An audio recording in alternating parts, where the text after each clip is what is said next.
Na mtazamaji, familia moja katika kaunti ya Nyandarua imekuwa ikiishi na jeneza la baba yao kwa miaka 13. Hii ni kutokana na mzozo wa ardhi uliowasitisha kumzika baba yao kwenye shamba alilokuwa anaishi. Isitoshe, masaibu ya familia hii yamezidishwa na maafa ya mama yao uliofanya mwili wake kusalia makafani tangu mwaka 2019. Anavyoarifu mwanahabari wetu Ruth Samoei Chesenge, familia hii inahofia kuzika wazazi wao kwenye makaburi na hata kukaidi amri ya baba yao. Jeneza, msalaba miwili, migomba ya ndizi kwenye kaburi na mtu amekufa kwa sababu ilikuwa na mwili uliosalia makafani ni taswira ambayo imekuwa ikikabili familia ya Hannah Wairimu Mutahi na kakake Paul Kariuki. Kijijini Kageraini, chini ya milima ya Badea, kaunti ya Nyandarua, masaibu yao yalianza mwaka 2012 baada ya baba yao John Mutahi kufariki. Tukapanga masisi, jeneza ilikuwa inajengewa kwa hii boma. Siku ya masisi kufika, nikawashua jeneza, pesa zilikuwa zimetolewa. Babangu mdogo akabeba akasema hawezi nipatia jeneza na anipatie pesa na anipatie maiti. Mwili wake ulichukuliwa na kuzikwa kisiri kutoka makafani ya hospitali ya Naivasha. Sister Gudi alikuwa anaenda kuangaliwa akiwa na mama yangu, wakapata baba ameshaondolewa na madugu zake. Tangu mwaka huo, jeneza hili limesalia katika nyumba hii.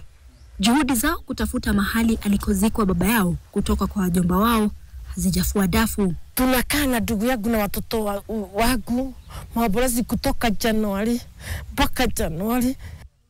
Mnamo Julai tarehe 30 mwaka 2019, mamake Wairimu aliaga. Na licha ya kuandaa mazishi yaliyopangiwa Agosti tarehe 6, agizo la mahakama lilisitisha mazishi hayo sawia na ilivyokuwa na baba yao. Tukuwa tunajua tumeletewa oda. Susan alielekezwa na wazee kupanda migomba hizi za ndizi kuziba kaburi lililokuwa limechimbwa kumzika mamake. Hii ni baada ya shimo hiyo kukaa wazi kwa muda wa miaka 2. Nikiangalia tu ndizi inanikumbusha mbaya sana. Kwa sababu ni wasee waliniambia, Mama Shiku, hii shimo sio nzuri kukaa nayo kwa sababu ilikuwa ya kusika mtu. Ardhi hii yenye rotuba haina mazao mengi kutokana na vitisho vinavyoendelea kwa familia yake. Isitoshe, mama huyo anaeleza kushindwa kufanya maendeleo yoyote kutokana na mvutano unaoendelea. Nimekaa kama squatter. Anytime wanaweza kuja kunifukuza na nisabara babangu. Kila wakati wanapoenda, wanaporudi, wanaona maiti kwa nyumba. So hawezi wakafanikiwa. Na hata ni kama vile unaona kama mtu anakufa pole pole. Familia hii sasa ina matumaini kupata usaidizi wa kununua shamba ili wamzike mama yao na kulipa ada ya makafani inayogharimu shilingi 1,475,175 kufikia Mei tarehe 30 mwaka huu. Nitafutia babangu hata kama ni mfupa tu moja. Mungu nisaidie watu. Nisike babangu na mamangu. Niko nimesema hii ni kaburi ya wazazi wangu. Na hii jeneza niondolewa tu kwa nyumba.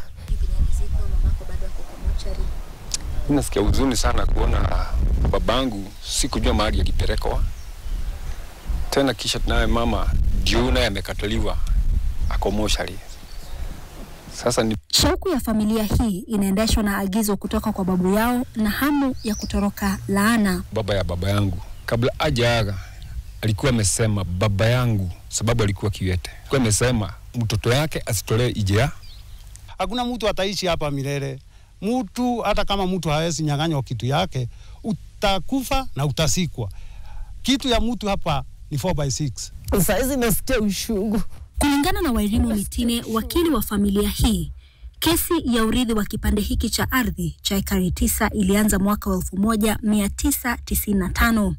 Yeye alijiunga na kesi hii mwaka 2021 kuwakilisha familia, na kwa sasa wanasubiri mahakama kuu ya Milimani kutoa tarehe mpya ya kusikilizwa kwa kesi hii.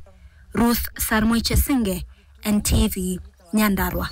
Nisaidia wakaribu.